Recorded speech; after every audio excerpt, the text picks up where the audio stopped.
This is a revised version of a robot that I built probably about 5 years ago.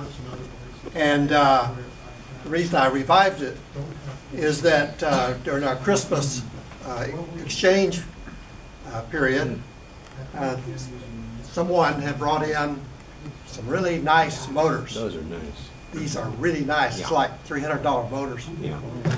And unfortunately, it was missing one of the axles.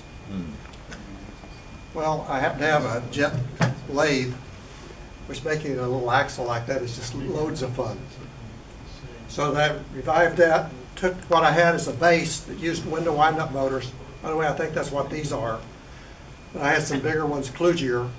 Anyway, so I made this a little more sophisticated. Now, I decided to use the top I had, but to revive it a bit too, by putting in a nice new card. The previous one used also the propeller chip, but this is a different version of the propeller card, and redid all of the electronics except for the power converter, motor controllers back here, which are home-brewed. So this is set up, it has a 12-volt battery, and then I use, in here I use a battery, this RC-type battery, to run the electronics. Now, the nifty thing about this is, for those, how many of you have used a propeller? And okay, so it's an amazing card. It has a chip that's only about that big. You buy cards of different kinds that make it easy to access the chip. And the chip has 8 microprocessors inside, all serving a common memory. And there's a notion of cogs. So you can have basically different processes running in different cogs, such as having your motors being driven so that they have a cog that drives the motors. And one of the things I've found is reviving this thing after about 5 years is that 5 years I've been doing a lot of other things like ROS and a lot of Arduino things and all that. And it's amazing how much simpler this has been to revive and go back and use the code. Turns out when you get a propeller, you can become a part of the Parallax community. They have a object exchange that's kind of like the Arduino stuff. But you go out to the exchange and you look for things like navigation. And I came up with a navigation program that's actually a drone program.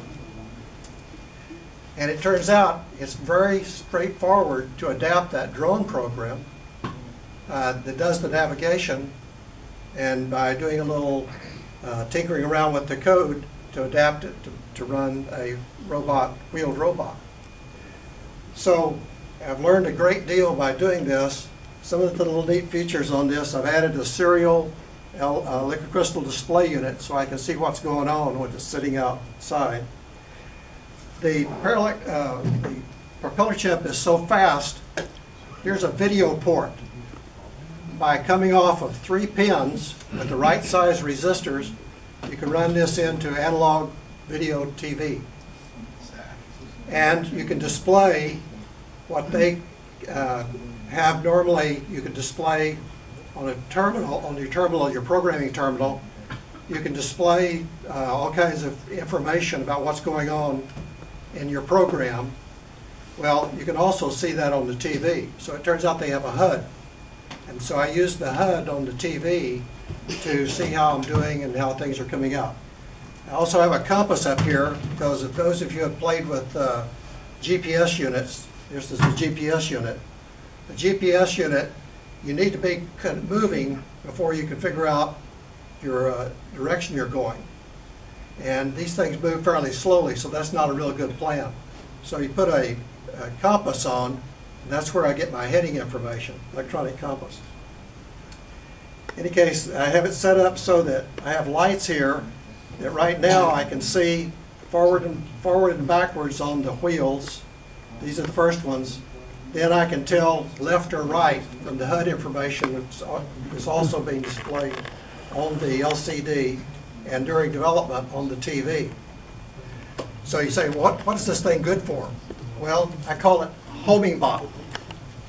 You set it up out somewhere in a fairly open space, turn it on, and it takes it about a minute to figure out where it is. It uses the GPS satellites. Now, it knows a couple of things at this point. It knows where it is, so you pick it up, carry it off to wherever you want to carry it, set it down, turn the motors on, and it will find its way back. So it's like a carrier pigeon. Anyway, it's a great little platform for developing, and the fun part about it is I hope to bring in maybe next month or the month after, because I've learned so much about this navigation program. It turns out it's not a big trick to set it up to do what it was originally set up to do. So I've rigged up 3 servos. I have this on a breadboard right now. 3 servos, and what I'm going to do is adapt that to run the control surfaces on an airplane. And that's what it was originally designed to do. But in any case, I hope to be able to bring that in a model so that we can tilt it and you can see the various control surfaces move. So it's how you take an aircraft program and put it into a fixed wheeled type system and make yourself a homing lot. So if you have any more interest in it, come around and talk to me after the break. Okay.